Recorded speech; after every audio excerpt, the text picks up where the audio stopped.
So, Ray, do you have a team that you cheat on the Mets with? You know, I kind of do. Do you have one? Sure. You know what? Seeing as the Mets are making us want to step out on them at the moment, let's talk about that. I think that's a good idea. Hey, this is my friend, Ray. What's up? This is my friend AD. Ray is a tour manager who's traveled the world with everyone from the Beastie Boys to the Rolling Stones, engineered artists from Devo to Jane's Addiction to Toni Braxton, and looked after the careers of comics like Jim Gaffigan and Dane Cook. And AD is a national radio personality, heard on stations across the country, who started off as a major label recording artist that gave me my first job as a tour manager. I still can't believe that ended well.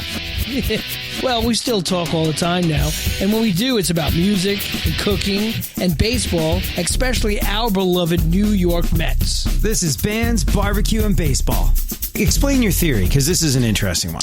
Well, here's my theory. I always have had a theory that there's a team that you cheat on your favorite team with. Mm-hmm. And me personally, I moved to the Bay Area for a short amount of time in the 90s, and I was very, very sympathetic to the Giants because I lived there, and I actively rooted for them as well as actively rooting for my Mets. Mm-hmm. So I developed this concept that there's always a team that you cheat on your team with. I have to admit, I'm actually sympathetic to the Dodgers because the Mets would not exist if it wasn't for the Giants and the Dodgers of New York. So I have a sympathetic. Yeah, those teams leaving New York gave birth to, made it so that there was a hole to fill in the greater metropolitan area. Yeah. Yeah, that was, when it comes to professional baseball teams. Yeah. You're exactly right. So in terms of like teams that you follow or teams that you're constantly aware of what they're doing and what their record is, et cetera, like that, my philosophy is that everyone has a team that they cheat on their team with. They just wouldn't, maybe they wouldn't admit it, or maybe they don't want to say it, but it's true. That's the team you cheat on. It's interesting because like when you work in radio, radio has changed a good deal over the last just 4 or 5 years. It used to be that you lived in a town and you did radio from there, and that was the norm, unless you were like this big syndicated personality, and then you were on all over the country. But it's really sort of changed where you can move around the country and you can be on a bunch of different radio stations. Like I'm on all over the place, and it used to be in radio that you got involved in everything local. You moved to a town and you got involved in everything local. So if it was the baseball team, you were going to have to know exactly what was going on with them. And you would sort of become, that person that talks about what's going on the radio. You watch the games, and so you kind of adopt a new team every town you move to. And whether you hold on to that team or not is a different thing. But when I moved from New York to Houston, and I started in the radio there. I started in radio in Houston. I was like, I guess I should find out what's going on with the local baseball team.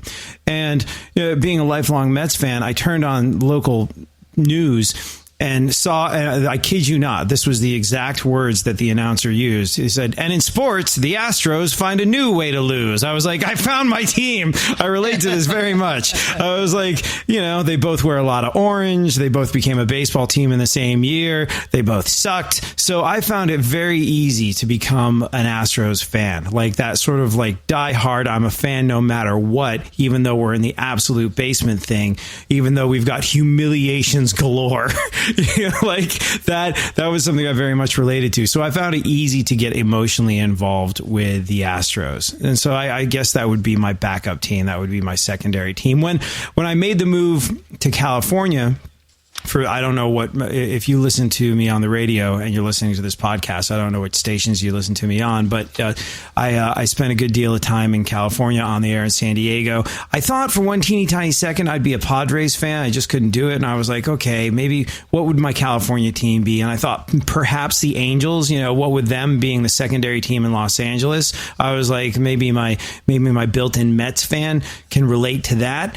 I couldn't get behind there was no, you know what it was? There was absolutely no emotional attachment to any of this stuff as much as I wanted there to be. It's like when you're in a relationship and it's not going to work out and you wish it would because all the things that should make it work for you are there, but you just don't feel anything. That's what it was like. And then right around that time, was when I got my first MLB app subscription, when I was just like, holy crap, you mean I can watch like my home feed of my home team and get all the notifications on every pitch that's pitched and every hit that's hit? This is fantastic. This is amazing. And then that sort of brought me 100% back into the Mets. But yeah, it's got to be the Mets or the Astros, I think, for me. Well, since you brought it up, it actually blends into a very, very interesting thing that's going on right now.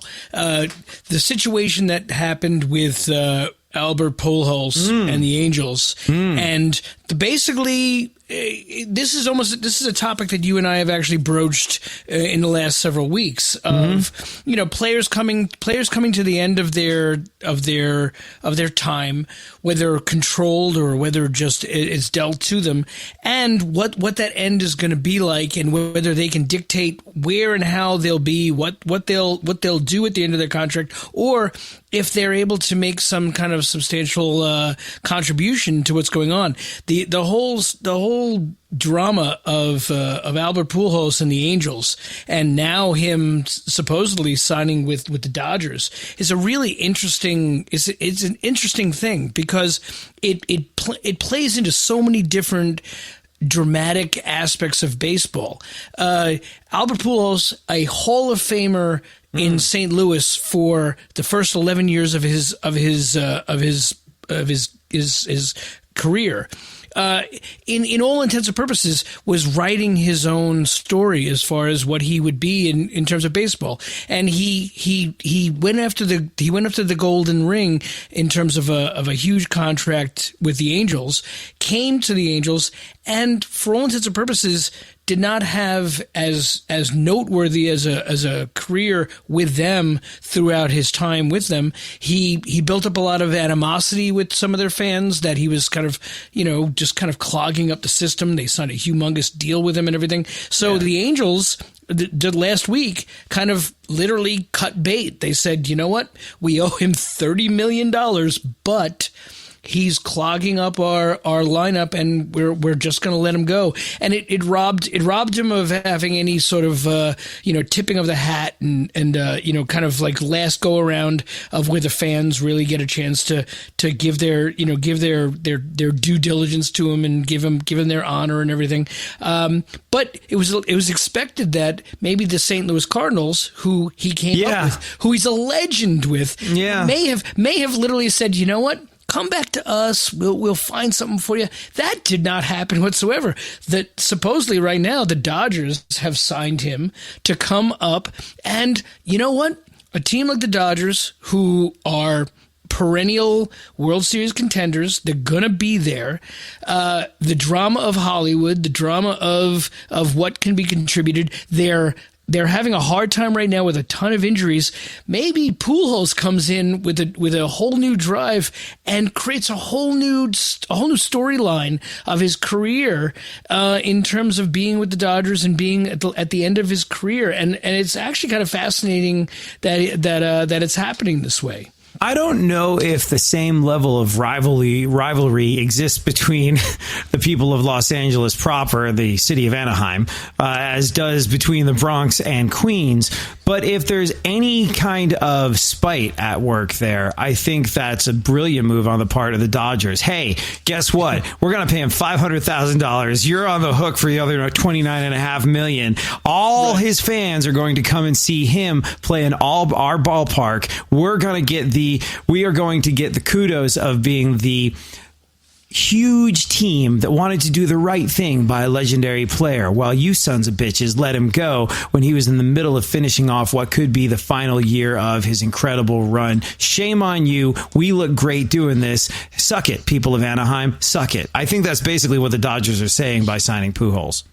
I agree with you. I think it has all the markings or makings of a potentially very dramatic a part of his career, and the mere fact that St. Louis Cardinals did not say, please come back here, please make your last trip. Who knows? You know what? Maybe he has this go around with the Dodgers and it all goes through, and 2022 happens if that actually happens the way way, we both know that the CBA is going to be debated about in the offseason. But maybe he still gets to tip his cap in St. Louis. But it's a very interesting aspect to the little guy. The Hank Azaria show that Brockmire. Brockmire.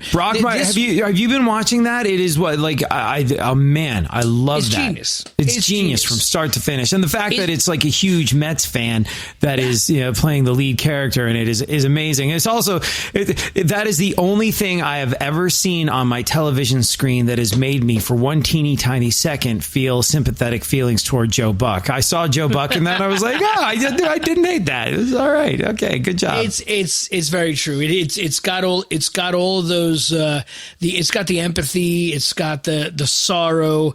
That is truly baseball. And that actually segues really, really well into what this last couple of days being a Mets fan has been like in terms of sorrow. Sorrow. Well, we can't even ride a 7-game winning streak. Positivity. Everybody's got a big smile on their face. We can't even ride that to the fact of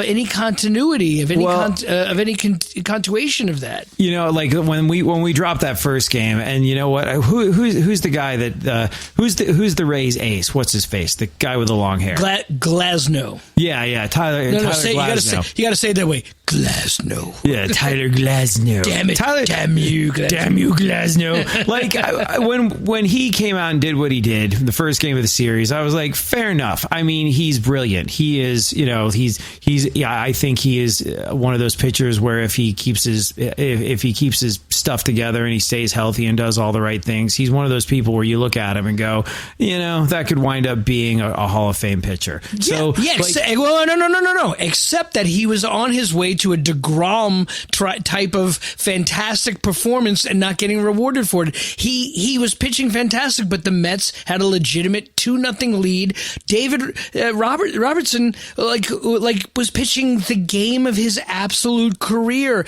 Going into the 8th inning, he put 17 players down in order. Yeah, and it all went to hell. I'm sorry, Peter. I said Peterson. I just said Peterson. Yes. Yeah. No, Peterson had put on he had the outing of his lifetime, and it just all went to hell because they didn't yank him after that first home run. Typical. Unfortunately, I hate to say this. Well, this is going to sound like a very negative Mets podcast in terms of what we normally sound like. Because don't get me wrong. Yes, the hate flow. Yeah, no. Don't get me wrong. I'm a Mets fan to the bone, but that does not preclude me from being highly, highly critical of exactly what we're doing based on my history with the team and watching the team over the last couple of days. That first game was so indicative and so representative of so much of our history that I didn't want to see it repeated. I was watching Davy Johnson disease all over again. I thought to me, I was just like, Rojas has his dad in the stands. Pete has his dad in the stands. They want nothing more than to look like not a bunch of ass clowns, and they look like a bunch of ass clowns. Pete goes home, he's like, it's a big deal to step on the field at Trop, where I grew up going to baseball games, and then it's first game was it a gold sombrero for him? He pulled a golden sombrero in that first game, but the true essence of that game falls on Rojas' falls on the manager's lap. He played them out of that game. They were battling as if it was a playoff game. Mm-hmm. Battling for a win with a 2-0 lead going into the late innings. So every team that succeeded in the history of this game into the playoffs, one thing that's actually consistent with them is being able to shut down the game by about the 6th or 7th inning, and their record after the seventh inning is like, say, 91-3 of like, not blowing games. And he kind of managed himself out of a win by not being prepared the way he should have been. And that's a fair critique. Oh, like when the disaster, when Peterson got tagged with a home run, he should have had he was in the 8th inning, at which point you're usually, your starter has sat down, and Peterson's having the run of his lifetime, and they're not, I don't know about, bullpen mechanics and how long it really takes someone to warm up, or if it's a bad move to over warm up. I am 100% a fan and not really qualified to talk about this stuff, but like, you got a guy who's going late into the game and having an amazing run. You got to figure that this guy has been inconsistent at best up to this point, and you should probably have someone warmed up and ready to go by the 8th. And I don't know if that was a thing where, like, generally speaking, I am the devil's advocate. Someone like you can be like, that was hideous bullpen management, and I'm going to be the guy going, you know what? Maybe he didn't want, someone warming up the bullpen to destroy Peterson's confidence. But like, for me, I was just like, you get to the 8th inning. Anybody who did what he did for the first 7 innings has every reason to feel proud of himself. It's not going to be a blow to the confidence if, the 8th inning, they crank the bullpen. It's just like the bullpen should have been ready to go, and May didn't look like May, when he got in there. Listen, there's a very specific thing about baseball that anybody who knows baseball should know. When they pull a typical double play, it's a 6-4-3 double play. You know what that means? That every single player that's on that field is just literally a number. You're a position. You are 6 to 4 to 3. You are literally just you're an occupant of that position. And so no, but I'm very serious. I'm not a number. I'm a free man. No, you're not. You're paid to do this. You are 6. He is 4. You are 3. Yeah. Shut up and throw the ball around the field. I'm number 3. You know what? You look like number 2 if you ask me. My opinion. How long you been sitting on that one? That was very good. Oh, I've been sitting on that one very much. I'm telling you, like, baseball, the thing about it is that the players themselves are literally just positions, and the passion and the ethos of it really actually kind of goes out of it, and it's the accomplishment of turning those plays and moving the ball from this position to this position to create 27 outs is the only thing. So, in essence, Rojas should only have been looking at the fact that Peterson was through his 3rd time through the lineup. If he came into the 8th, which he had never done before, if he gives up even a walk, or if he gives up even a single, boom, not only are you gone, you're out, but I've got a guy already waiting for you. And that was where Rojas dropped the ball, and it's a very, very, very fair criticism of a manager who's constantly being criticized and looked at every possible little thing, but that's the job of a manager. Your job is to foresee these problems, prepare these things, and to manage as if you're in a playoff game. I got a grief from a tweeter person this past couple of days because I literally I watched. I was consuming popcorn as I watched that little back and forth. But go on for those that weren't watching. Well, somebody of my tens of followers, like literally, the guy was like, "Well, you're comparing the management of every single game as if it's the World Series," and I said, it's not like it's Game 7 where this is the final, but I believe you need to manage as if you're in a playoff game because this is a series. We wanted to win the series. If they had won Friday night at that single game, these last 2 wins, okay, we lost the series, but at least we picked up a win out of it. I mean, this is bad. You're trying to build someone like Peterson into a major league pitcher, and he is, he's finding himself, and it's been a bit of a rocky road. So I understand the whole hey, let's give him a little bit of a long leash thing. But I agree with you. Whether you're managing the game like it's a World Series game or not, he would have, like, Rojas could have gone up to him at the end of the seventh and been like, damn, you killed it. You're done. Sit down. Know that you did an amazing job. And, you held this whole game up on your backs. We're going to go get this one for you. And he could have felt amazing. He could have had 7 scoreless innings against a team that, is capable of doing some damage, as we saw on Sunday.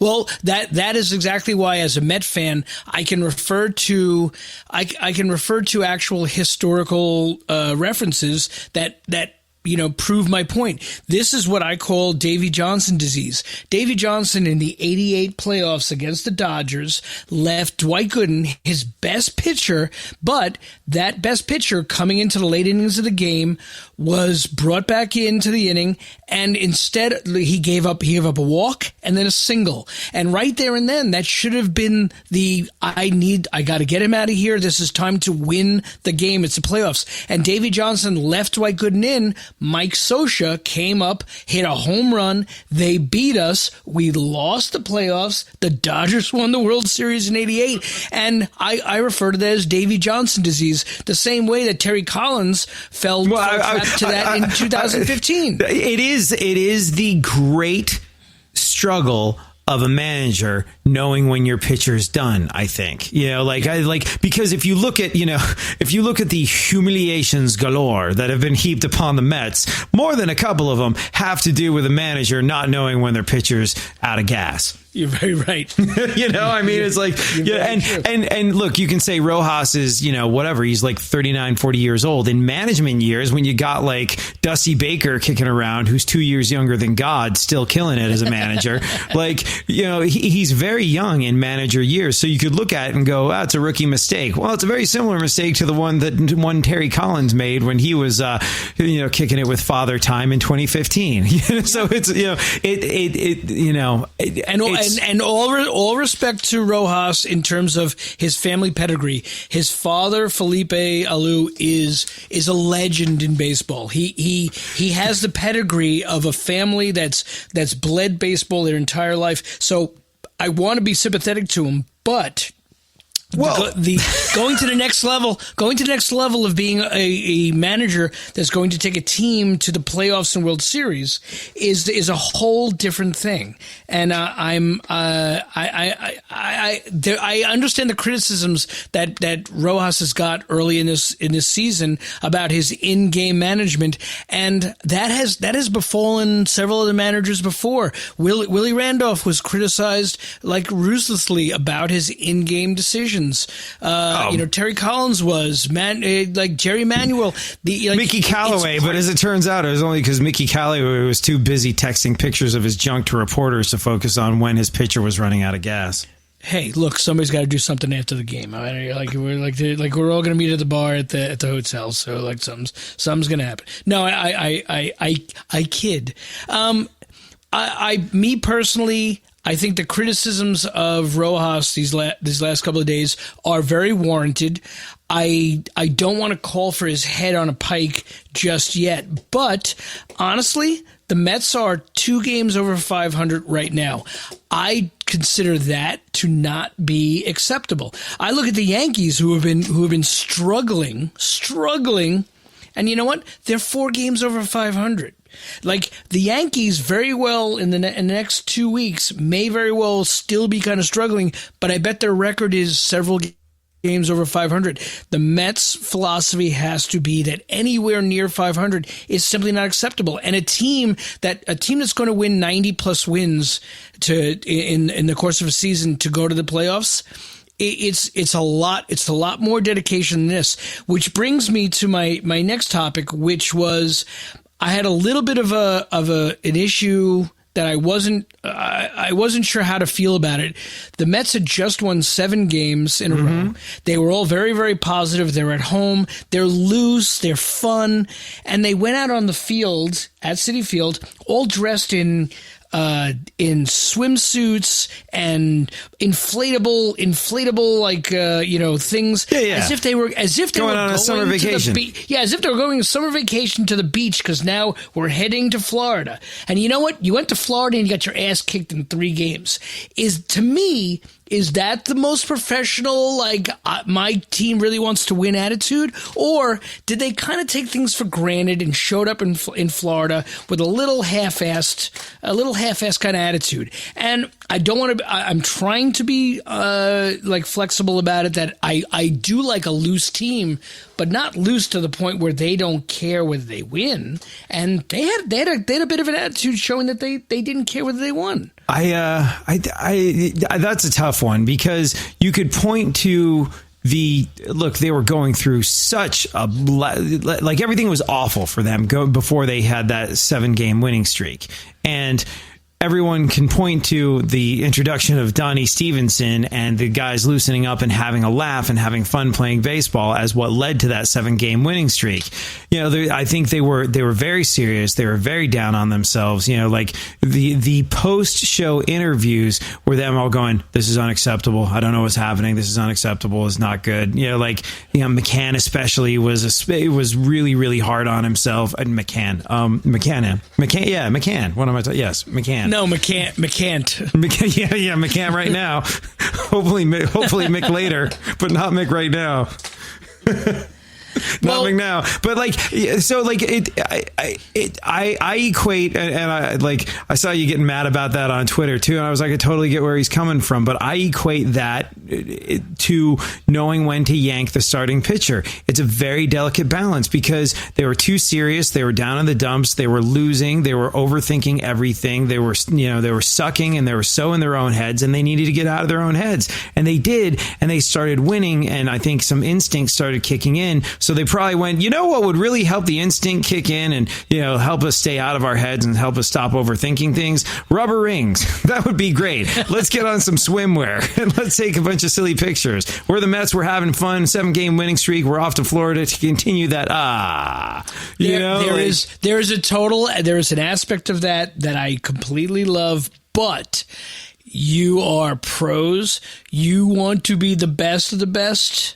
The best of the best does not do that. The best of the best does not show up that way, does not front that way, does not portray themselves that way. I as much as I want to be sympathetic to it, no, it's you got to be harder than that. You got to be harder than hard. And as I want to see smiles, I want to see smiles as much as I want to see like gritty. I want to see. You want right grim now? Determination. You want them looking good and grimly determined as they step on the plane to raise hell in Tampa. Yeah, and they totally didn't. And now they're going to Atlanta. Yeah. No. I was just thinking, you must have seen this in the music industry. Like, you must have seen so many bands, and you needn't name names, but you must have seen so many bands and so many organizations where they get, it doesn't matter how much heat they're packing, doesn't matter if they've got a hit, they get written off as a bunch of clowns because of how their organization is, how they present themselves. Like, if you're a tour manager and you've got 2 bands opening up for you and one band is tour managed by a guy who's a loose, goofy idiot, you're just like, oh, this is not going to work out for these guys. And then if another band is buttoned up and doing all the right things at all the right time, you probably start thinking of them with a little bit more respect. Have you run into a parallel situation in the music industry on the road? Bands and acts definitely try to they judge themselves and how they present themselves and how their show comes across. So there are bands that if they didn't hit on all cylinders, they're as critical of themselves after the show more than necessarily even their fans might have been. The comparison or the parallel to it in terms of the Mets is that like right now heading into Atlanta, they should be kicking themselves in the ass. They should be telling themselves like, what are we doing? And now we're going to face our division rival that's like dominated us for years. That's right now on a weak side because several of their players are not necessarily at their best. We physically, the Mets physically are not at our best in terms of a whole bunch of physical ailments that we don't even know what's going on in Conforto, and we have no idea what's going on with Nimmo. We have no idea where a couple of these guys are. So the depth that I preached for months and months and months about needing to have, we need to fix the problems that we have. So in terms of heading into a divisional rival right now, after a 3-game losing streak on the road, these guys better show up, and not with any kind of joking, not any kind of like taking things lightly. These guys need to take things seriously. They went back to as bad at being with runners in scoring position as they had been for the first 20 games of the season, where we were lambasting them and tearing them apart for how bad they were doing with runners in scoring position. That's exactly what they just did against a team like against the Rays, where this is where you are. You need to compare yourself to the teams you're playing with. If you can't play against the teams you're playing with and show up, that's basically your record. That shows who you are. And I don't see them having their stuff together in terms of the teams that they're facing. I want to see dominance. I want to see hitting on all cylinders. And if you're not hitting all cylinders, finding a way to do it. Because you know what? Champions find a way. Like the Astros, like you were talking about earlier. The Astros in those seasons that they did really, really well and actually went on, they found a way. The Royals in 2014 and 15 found a way. Champions find a way. And right now, I don't see a championship team coming out of Queens, and it's really pissing me off. Well, it does kind of feel like they are floundering and they are directionless. I wonder if Chili Davis is sitting at home being like, oh, look, even with Cuddlebaum or Koodleboom, and however you want to pronounce that guy's name, yeah, still not hitting. Okay, how about that? Yeah, no, I think Chili's sitting around going, hot dogs or cup of soup? Hot dogs or cup of, you know what? Cup of soup. I like to think he's not hurting for money and living off. No, I wouldn't imagine that he's hurting, which is fortunately the thing about baseball nowadays in comparison to the old days. The rewards are that much closer to realistic or even over realistic rewards in terms of coaching staffs, management, minor league teams, etc. People are rewarded. This brings up a very interesting point. Where with regard to money and how much these players are making. Like, I'll never forget during a contract negotiation I had with one boss. They went, I don't see what you're complaining about. You made more money than me last year. And I told my agent about that. And I was just like, and they're like, first of all, if you made more money than them last year, they are one of the most poorly paid program directors out there, and they need me to represent them in their next negotiation. That's terrible. But he was like, on the Los Angeles Dodgers, there are managers and there are players that hit home runs. The players that hit home runs get paid exponentially more than the managers. You hit home runs, tell them to sit down and shut up next time they bring that up in a contract negotiation. But it is a weird dynamic that I've experienced myself, where you have this job of projecting authority upon the players. If you are a manager, if you are a hitting coach, if you are one of those people, you're being like, hey, person that makes about 40 to 50 more times more than I do every single year, I think you should do it more this way. It's a weird power balance that comes in with the finances of this sort of stuff that it really makes me wonder if sometimes, if money is seniority, does that make it difficult for a manager, especially a young manager like Rojas, that doesn't have the seniority when it comes to years, that isn't like the old wizened, Dusty Baker or Terry Collins type of figure? If he is put in this, if you're, and especially in a city like New York, New York is built on money. You can see it, you can count it, you know who has it and you know who doesn't, you know which buildings it's in and which buildings it isn't. And money is an extremely public thing in New York, and it's exponentially more public in baseball. I wonder if that creates a weird dynamic with players and a manager like Rojas, that even if he does have the best will in the world, I wonder if he has problems asserting his authority over those players. I don't think it does, only because I think baseball works in terms of a respect threshold, and the managers, the coaches, most of which who are excuse me, former players who have proven their ilk. They've proven themselves to get to where they are. I think it's more of a matter of respect. And there are definitively two types of managers. There's a player's manager and there's an ownership manager. A player's manager has always been criticized of being, sympathetic and soft on his players, because he wants to be one of the guys. He doesn't push as hard. So he's called at one point manager. He was one of the guys because he played ball, like Chili Davis. Yeah, exactly. And the criticism is like, he's a player's manager. He's sympathetic to them. He's easy on them. Then there's the other type of managers who are, this is how we are doing it. Dusty Baker, like right now, is not like, the players might run through walls for him because of who he is. And it's not because he's necessarily so on the player's side of everything. It's because he has proven himself through his history of knowing what he's doing, and he's garnered an amount of respect. Mm-hmm. Well, that's like if you don't have seniority with money, you got seniority with experience. And like, did you ever watch Parks and Recreation?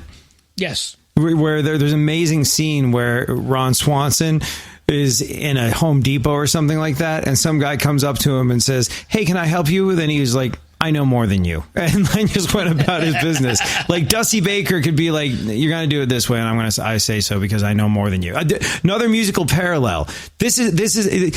Have you ever worked with Weezer in any way, shape, or form? Been on a festival? You ever had any interaction with the guys in Weezer? Yes. So I don't know how it is for you and your experience with them as a tour manager and, someone who's probably bumped into them out on the road a bunch of times. But from a radio perspective, from a music industry perspective, Rivers Cuomo is seen as an absolute freaking genius, a guy who's never put a foot wrong, a guy who's always known exactly who he is, what he wants to do, and where he wants to go as an artist and a musician. He has incredible clarity of vision. He has an ability to force his record label's hand when he wants to. There was a time where they were delaying his album, so he just sent his song to radio and said, "Oh, look, it's at radio now. I guess you got to put the record out because it's a hit." He is a guy who has never put a foot wrong, and it's incredible. Before he had a band called Weezer, he had, and this is amazing, an idea for a band called Weezer, and he sat down and he wrote that song Undone, which was not only Weezer's first single, it was their first hit. Like, his first trip up to the plate, he knocked it clean out of the park, and he hadn't even held auditions for band members yet. He is known for having such a clear idea of what he wants to do that it's amazing when you find out when they were in the studio making their first album. He was like, this Buddy Holly song, I don't think it should go on the record. I don't think it's any good. It doesn't fit with what I'm trying to do. Like, and this is a guy whose authority was not questioned. It was his band. Fortunately, there was a senior guy on the scene, Rick Ocasek of the Cars, who was like, "Here's the thing. You hired me to produce your album, and I'm producing your album. This song is going to go on the record. Just try recording it. Just for me, try recording it. Try recording it. It's going to go on the album.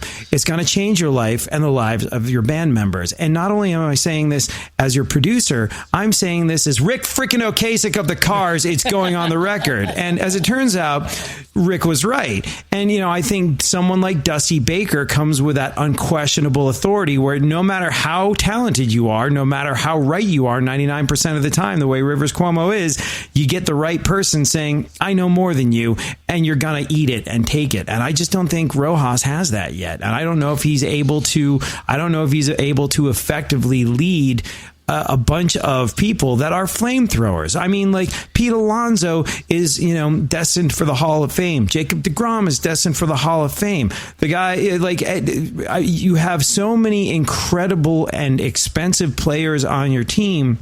You've been given the keys to a very fast car. Can you drive it yet? And with the best will in the world, even if he does make the right decisions, I don't know if he's got control of that team.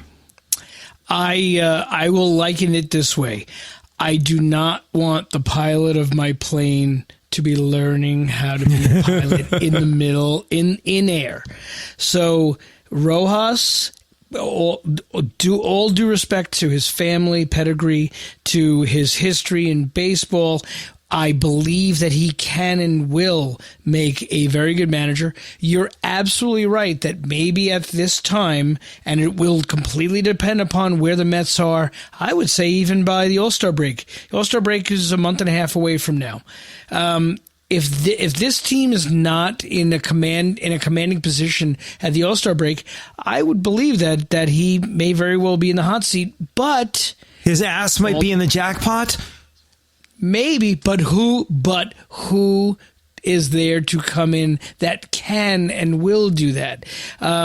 I would love to have thought that despite all the controversy, et cetera, in the offseason before Rojas got hired with Beltran, I would love to think that the Mets might be perhaps floating out a flower to Beltran of like, you know what, come back in the organization in some role, in some way, like put him back in the fold somehow. Because if you're going to replace Rojas, you've got to replace him with somebody better than he is. And if you're not replacing him with someone better than he is, then you're not doing anything but shuffling chairs on the deck of the Titanic. That's another good one. Yeah, so like if we're going to do something, we're going to make a change for the better. Right now, I believe he has the players. I believe he has the players here. I believe they're playing hard for him. I don't believe he's necessarily making the best in-game decisions, and that's a critique that all fans have of their managers. This one in particular. Yeah, exactly. It never changes. Managers are judged literally by every single thing that they do. It's part of the job. You don't want to have that critique. You don't want to have that criticism. Don't take the job, because that is part of the job, and it's a bigger part of the job in New York, where you are under the microscope for everything. See, so I want to have the same level of optimism about Carlos Beltran as you do, and I wanted to have that same level of optimism when I found out for a very brief flash in the pan moment that he was going to be our general manager. But the bottom line is he was going to be the actual manager. Sorry, not general manager. The manager of the team. But you know what? How much managerial experience does he have? About as much as David Ross, who manages the Chicago Cubs. How's that working out? But beloved player who's a huge and storied part of the franchise, and everybody loves him and has more than enough abilities on the field to know what's going on. And in theory, at one point will be a great manager. Beltran and David Ross will probably wind up being great baseball managers. But, if you haven't done it yet, you haven't done it yet. I'll give you the best example. Joe Torre was a decent player.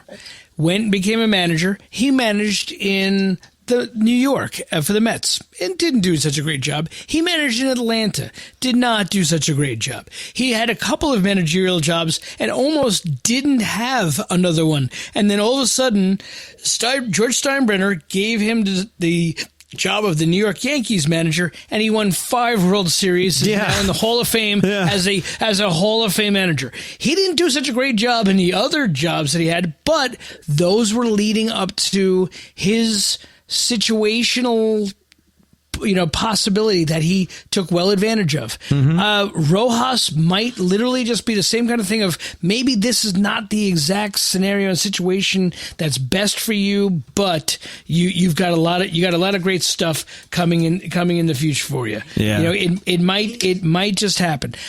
The Mets right now are not in They're not in a rebuild.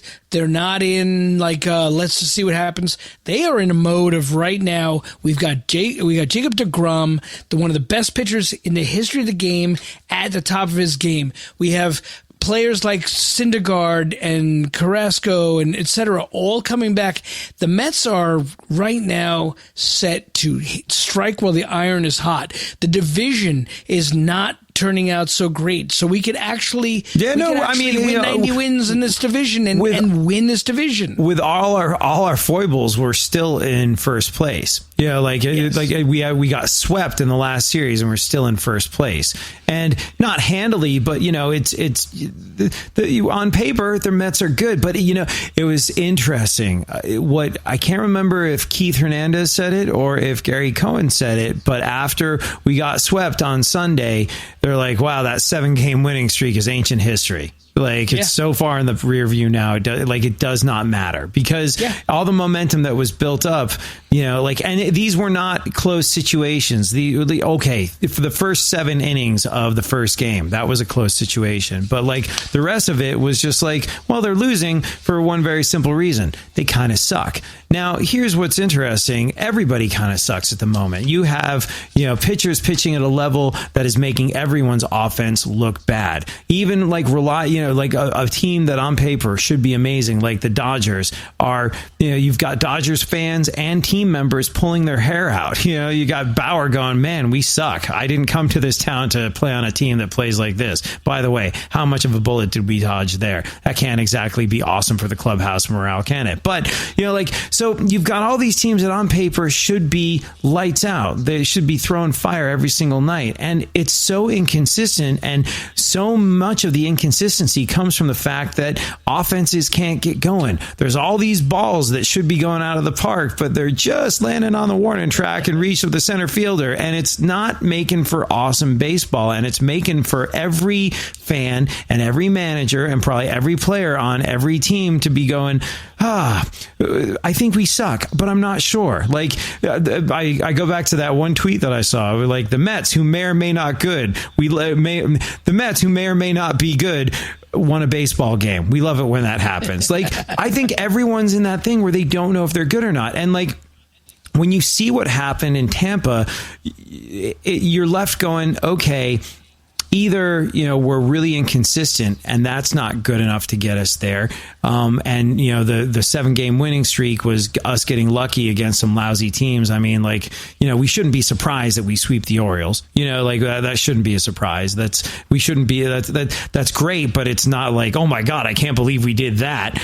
So it gets to the point where either we are inconsistent and that's not going to hold up in a playoff situation, or we're just not as good as a team like the Rays right now, and that's not going to hold up in the situation. By the way, as I was watching their asses get beat by the Rays, I was just how terrible must Ray feel having his name be Ray right now? Well, there's a whole team of you I can't say that on the air. There's a whole team of you guys and they're making us look real bad. Bunch of Rays. Between that and Ray and Star Wars being wished, may the Force be with you over and over again, I'll take every Ray reference that I possibly get. You are very, very correct in that this is a consistency that happens.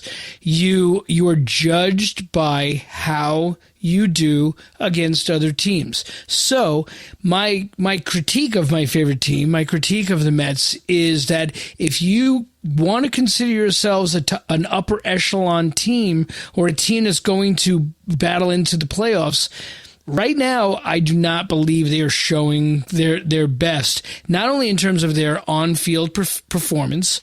That goes for every single batter who is, not hitting up to their career average in terms of what they're doing, but what you're doing in terms of running in scoring position, how deep you're taking a pitcher in terms of forcing him to throw pitches, the extra little added things that make every little aspect of this game really, really count. Whether you're you're able to drag out a run from by hook or by crook, by one way or the other, you're able to get a runner across and get that run when you really, really need it. This team right now is not showing a cohesive production that I would say is a upper echelon team.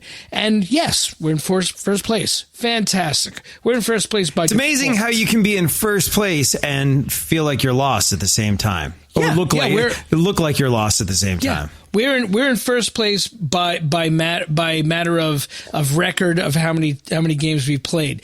Right now, I want to judge the team on how productive they are and what they actually produce. And I would have loved to have Friday night's game back, because I think that was a win that they gave away, that at the end of the season, if we are battling the Braves or the Phillies or the Nationals for a win of the division, and it's separated by only one win or so, screw you, that's the win that we could have had.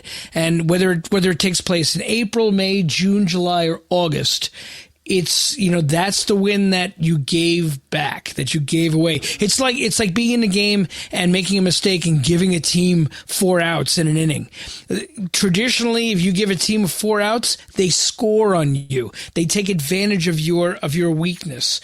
So as critical as it sounds, as harsh as it might sound, as negative as it may sound, I expect and want better of this team, because I know we got the ammo. I know we got the guys. Yes, they're injured. We've got depth. This is exactly why we built up. Well, I mean, you look at VR and Pilar, and as good as, any of the people that they're filling in for might be, if they're not clicking, take your time coming back. It's like when you have the bench mob doing what the bench mob has, been doing up until they got to Tampa. Like when you've got the bench mob doing what they're doing, it does raise a weird question of like, all right, who really should be at third? Who really should be in center field? There's some sparkling defense going on while Brandon Nimmo was on the IL. Yes. Yeah. Oh, sparkling defense by someone who appears to be able to hit the ball. And look, obviously Brandon Nimmo is absolutely no slouch in the offensive department, and his defense is getting better all the time. But it's, you see where the depth comes in. And also it's one of those things where I think about that all the time. I'm like, oh man, Brandon must be like beating himself up watching somebody, kill it at his gig, while this is going on. But at the same time, the fact that he's out and so many people are injured and there's hammies and thumbs and all this sort of stuff in play, and like everyone's got to get a chance to play. Like it's inevitable that you're going to need to fill these holes, and we've got the guys to do it. So it's a good thing. I have a strong feeling that the new philosophy and the new economics of the team with Steve Cohen, I would not be shocked that the team goes ahead and makes some large move to bring in an impact player now, because that's what teams that succeed do. Well, you're talking about Brian from the Cubs, because it's certainly not going to be Chapman from the A's the way we thought it would be. Basically, we've got a gaping hole at third base and have for quite some time now, and he is the obvious person to fill it, as many people that are in need of a third baseman are thinking. And unfortunately or fortunately, the way that he's playing, because he's playing very well, it's going to be costly. Okay, now make intelligent, costly decisions that affect the Cubs and the Mets. Make a trade that both teams look at as a win. Make a trade that deals from our assets, that deals from our positives, not from a form of weakness. And if you do that, then you're one of the upper echelon teams that fills holes when they come up. The Dodgers are still the perfect example of that, of a team where we have a hole, we're going to fill it. And we're going to fill it because we're trying for the World Series. We're trying for a championship. So yes, I'll be very curious. They seem to have acquired one very notable depth piece this week. Yes, and you know what? Give him a chance for the league minimum of $500,000. He, you know what? Sink or swim. Prove what you can do or don't. Yeah, I have to assume like a big part of the motivation to do that would be to stick it to the Angels. Yeah, like absolutely. Like, I mean, because like, you know, it's not, they are the team across the street. I don't know how big of a rivalry there is. I have to assume that there's some between the Dodgers and the Angels, but at the same time, like just in terms of, you know, like baseball stadiums are going to be back at full capacity sometime in the not too distant future by the looks of things. And in some places there already are. But, you know, when it comes to, you know, guy living in the greater Los Angeles area, you know, wondering where to spend his ticket buying money that he's been saving up. Oh, my favorite player just went over to, okay, right. So long, Anaheim. Yeah. And it's the perfect Hollywood story. It's Mickey Mouse Ball Club. Yeah, but it's a Hollywood story. It plays into the whole drama of everything. Fantastic. I very curious how that all works up. Plus, you know, there's a whole lot of Padres Dodgers games left to play. This is going to be potentially a very good storyline all the way down the season. You know, so. It works out good. You know, he didn't have to travel very far. He went across the street. He probably, you know, he didn't move out of his house. I wonder how much motivation that was. Like, quite frankly, I mean, look, you're a guy that spent your entire life on the road, and you know, home has a certain pull to it, and not having to move your life, not having to travel in that same in that kind of way. Like Pete Alonso, you know, not that it appeared to do him much good, but he said, man, it was so nice to drive my own car to the ballpark. It was so nice to sleep in my own bed. You know, like there is that. I know plenty of radio guys that get to the point where they've done that thing where they've moved markets every 3 to 4 years. They market jump, they get, you know, bigger and more successful, and they go to larger markets, and maybe sometimes you have to take a step back, but whatever the case may be, I know plenty of guys that get to a point where they're like, you know what, I'm here, I'm comfortable here, my home is here, my kids are here, my kids' school is here, I'm going to stay here. I know you've got more money, but I'm going to stay here. So I wonder if the like, hey, your commute actually might be a little bit shorter. I wonder if that played into his decision at all, because I have to imagine, as much as the Dodgers extended Pujols an offer, there had to have been at least one or two other teams that went, hey, would you care to come to, oh, I don't know, maybe or maybe not St. Louis, you know? But it's just like, he's like, I'm here, you know? Yeah. Very, very, very, very possibly. The scenario just happened to work out perfect for me.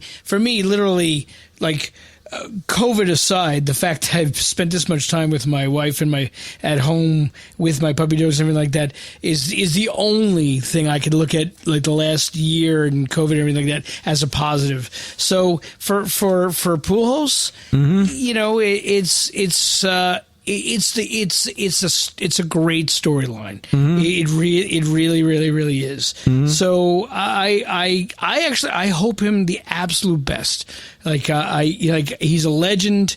He's long-term service.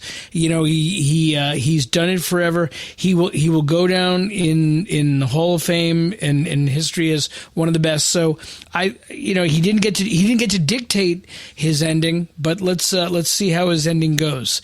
But coming back around to the history in terms of Mets and where they're at now, I think there's a historical precedence for where the Mets are right now in their season, and I really, really hope that there's some idea of looking at the season and saying, guys, we're 2 games over 500.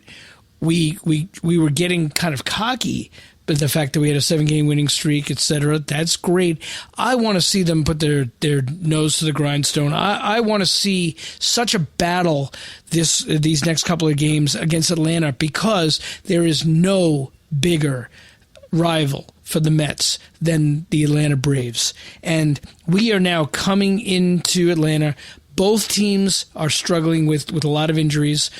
These teams are going to face each other a lot. Well, and also show me what you've got. Both teams have had a situation where, their sure thing was not their sure thing. Both right. Like Freddie Freeman I don't know if he's turned things around yet, but Freddie Freeman was struggling mightily at the beginning of the season. Yes, no, he's salvaged it. He hit a home run yesterday. He's being Freddie Freeman. He's doing well. They've had Acuna. They've been in and out on a couple of players that. Lindor hit a home run the other day. It didn't make us look any more together. Do you think it's from the outside looking in? Like, as much as we bemoan our situation right now, do you think there's Braves fans going like, Freddie's not good? Because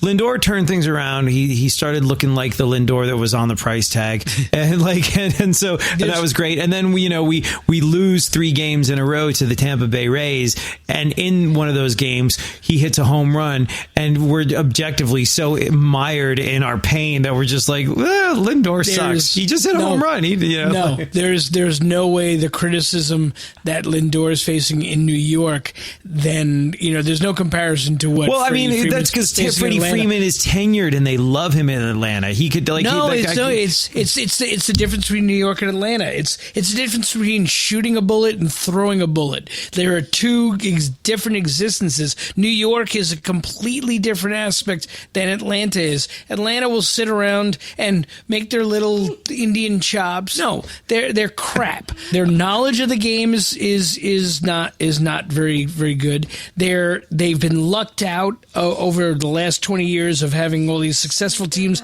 and they don't really know what they're even rooting for.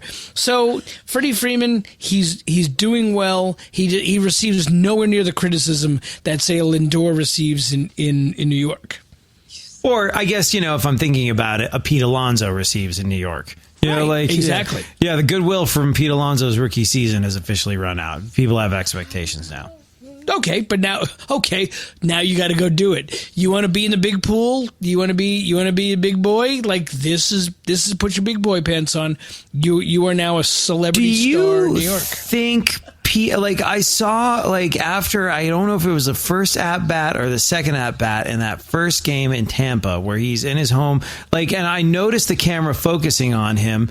And it almost looked like he was crying. I couldn't tell if his eyes looked like they were watering. And he's an emotional guy, he cried on the field when he achieved something incredible. He cried at his locker when he lost his hitting coach, and he's a big emotional guy who wears his heart on his sleeve in that way. And I was like, is something up with Pete? Is he crying? Not in sort of a vicious, mean-spirited way, but I was like, is he okay? Is he overwhelmed by this? Did you think Pete was crying? No, well, he may very well have been emotional, and I completely respect that and like that. I like the emotion. I like the emotion of not only your individual performance, but I like the emotion of being tied to your team. The way Wilmer Flores, literally cried when he thought he was being traded from the Mets. If a player like Alonso is going to wear his emotions on his sleeve, I do not bemoan that of a player at all. I think that's fantastic. So yes, this I think was a very emotional return to Tampa Bay for him. This I don't recall that he got a chance to play in Tampa since he's come up for the team. Because I think this was his first time playing at home. Yeah. The Mets, the rotation of the interleague play, the Mets did not play against Tampa Bay in the last, say, 3 years, and he's now 3 years into his professional career. So this was a fantastic comeback for him to home team, and the fact that he had a home run, fantastic. That's great. Could he and the team have done better against Tampa Bay? Man, I would have loved to see them battle all 3 games, than literally take it on the chin for all 3 games. So here, you just learned a lesson. Get your crap together. Where you want to consider yourself a World Series championship level team? They've got a long way to go, in my opinion, of being that level of a team. And this is a fan of theirs being very, very critical of them. Get your crap together. Right now, get your crap together. Yeah, no, they look lost in Tampa. They can't show up in Atlanta looking lost. And I think it's going to be a really big test when they do show up. Like, I think sadly, I think you're going to be able to tell from the outset, what version of the Mets is showing up becomes very apparent very quickly in games. So it's that's one of the things, like when the offense doesn't have it, the offense doesn't have it. Like it's just when you see at bats like the ones that you saw in the first game in Tampa, I was like, "This is not good." We're not clicking the way we were. Which is a strange criticism of how Chili Davis has been for the last say year and a half or so as batting coach, because Chili Davis, when he became the batting coach, preached situational hitting to where each one of you, as I said earlier in this podcast, you are a number. You are a functioning number in both the batting order as well as in the field. And situational hitting, meaning if I've got a man on first with nobody out, my job is to move that man into scoring position. When I come up and a man is in scoring position, my job is to move that guy over. And that seems to be the lacking thing in terms of their philosophy of batting, where they're not looking situationally in terms of what do I need to do right now to move this runner over and score. And that I think will make a huge difference in where they go over the next, say, 2 weeks in terms of like addressing their offense. Offense right now is down across the entire league, across both leagues. There's a ton more strikeouts going on. There's a bunch of pitchers that are going to get paid very well if this trend keeps up. True. So I would like to really see them taking every single at bat and looking at every single at bat of how productive I can be with that at bat, whether it moves a runner over, whether it shifts something. If anything happens, looking at each at bat as a situational thing. That was something that Chili Davis had preached to them, and maybe it went by the wayside. Quackenbush or Cuddlebaum. Cuddlebaum. Cuddlebaum. That's what I said. Cuddleboom. Please preach to the players that the new Mets hitting coach.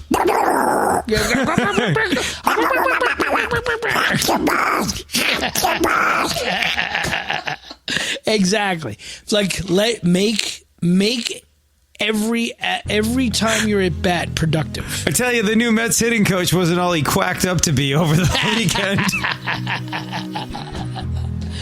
Them's a good one. Speaking of the weekend, what did you eat over the weekend? The wife and I, we took it fairly easy.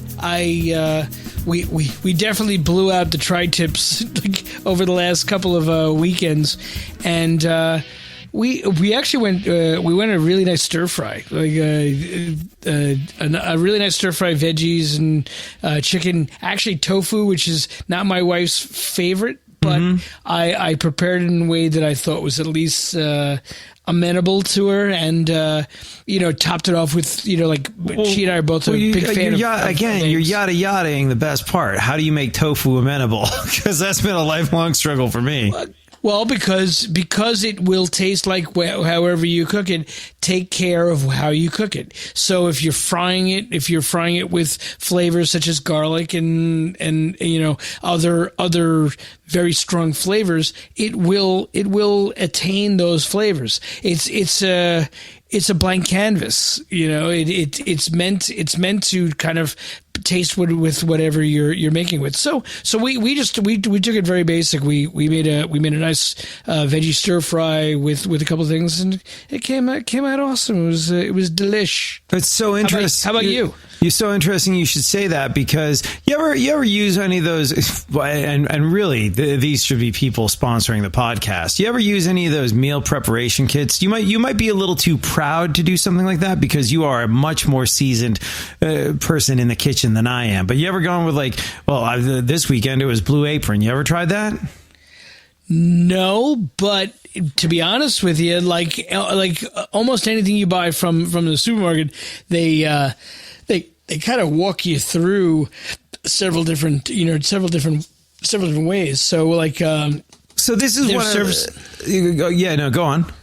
No, I was going to say, like, you can take a recipe, you can take something that's provided and make it your own.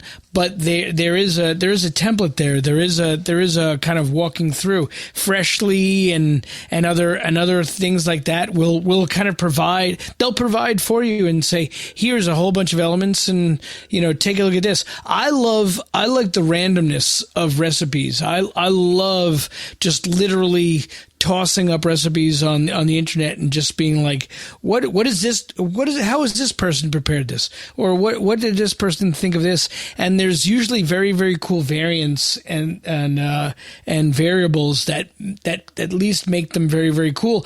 Plus, if you've prepared them before, you take those variables into consideration. If someone says, you know what, I've added this to a dish and it really did well, you may very well say, you know what, I tried that before and I didn't particularly like how that kind of came out. So, and my wife has become she's become very particular about the things that she likes to eat. So it actually throws a really good curveball to me of like saying, okay, what are we going to make? What are we going to make that you're really going to dig? It's interesting that you went Asian stir fry, because that, I think after a year straight of grilling and smoking different pieces of chicken, beef, pork, all that sort of stuff, like Asian food was high on my list of things that I wanted. Also, I don't know how many restaurants you went to over the course of the pandemic. For me, it was exactly 0. And there are certain things that doesn't matter how closely you follow a recipe. There's certain things, I think mostly for me, it's Asian food that I know I can't hope to recreate at home just because I can, but I will tell you this, I got the Blue Apron, and they were featuring, they do this thing where they have sort of celebrity chefs come in and do a bunch of recipes, and they were featuring some Asian chef, and I don't remember the name, but I was like, Asian food, that sounds great, give that a go. And what it was like it was a chicken stir fry, but with farro instead of rice. And there were just little touches like mayo with ponzu sauce mixed into it that you sort of like spread over the top of it afterwards. And this was very interesting. I've never done this before, but the recipe called for you cook the farro, then you plop it in the pan after you've boiled it, and you leave it there for 4 minutes. So part of it crisps up. And then you throw in some soy sauce, but here's the other thing. You add in vinegar, white wine vinegar. I was like, really? White wine vinegar? And oh my God, that's it. That's what's been missing. Like I never, you just like, when I think of Asian seasonings, white wine vinegar was not one of them, but it made all the difference. I was like, holy crap, this tastes like restaurant food. And I now know how to do that. Yeah, the Asian restaurant cooking from you're talking Chinese, Japanese, Thai, Cambodian, like Filipino, etc. All of that have certain elements that you may not recognize as saying, "Oh, I didn't realize that this was part of it," but it's a staple. And to be honest, rice wine vinegar, other vinegars are they're staples of that cooking style. Asian cooking, I'll even say determine between Chinese and Japanese. Japanese cooking, there's an element to that rice wine vinegar when it comes to either preparing your rice, preparing your protein, preparing certain things. The rice wine vinegar, it's a chemical reaction. It sets it apart from a soy sauce, which has a sweetness to it, has a saltiness to it. The vinegar that has this bitterness to it, this acidity, is a different aspect. So it does not surprise me at all that you would find an acidity like a vinegar that is just inherent in the flavor. It's awesome. In fact, you know what? I'm gonna ask my wife, she's been monitoring the entire podcast with me. I'm gonna say, Michelle, have you ever prepared anything that you would know that, like, the vinegar aspect of it happens to be happens to have a real aspect to it? Tell me about that, baby. Not until recently. How about that? Not until recently? Yeah. What did you prepare that had a little vinegar aspect to it? Nothing, but when you said it, it made a lot of sense. See, so her palate made a lot of sense with the addition of vinegar because you never realized that is a component of the meal. Yeah. I knew vinegar was a big part of a lot of different things, but I always equated it with sauces, and I always equated it with mayonnaise, and I always equated it with sort of like seasoning that you put on meat. I just never would have occurred to me to throw a couple tablespoons of vinegar into rice or farro as you stir fry it. But trust me, every last ricey or farro-y stir fry that I do from here on in, I'm gonna go out. I'm gonna try it on noodles. I'm putting vinegar in my noodles, and I'm gonna see how that works out. Yeah. Because it's good. Yeah, my mom used to do it all the time. Her mom, who's much more of a southern soul food kind of cook. The addition of vinegar in everything. So you're talking about your meats and your proteins, talking about your rices, talking about even like your greens, even like your vegetables. Greens. There's an aspect to it that adds. It's not adding quote unquote a bitterness. It's literally a chemical reaction. It's a acidity added to a sugar component, and the way the two of them offset each other and balance each other is a huge thing. And Asian cooking is just it's manifest.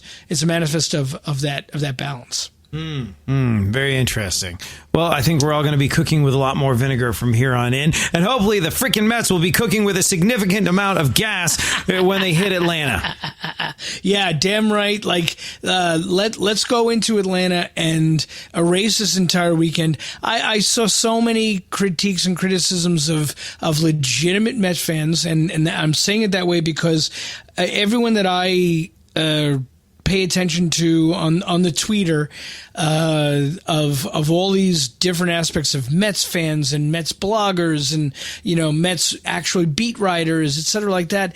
There was a lot of back and forth about things this weekend. I think the fairest that anybody can be about this weekend is just that it's time to raise the game across the board in terms of what the expectation level is, in terms of what the delivery is, and it goes from management down to a pinch hitter. Like, deliver. Like, it's your responsibility to deliver what is necessary. Yes. Let's go Mets. Let's go LFMG. LFGM. Did I say that in the right order? Doesn't matter at this point. Totally.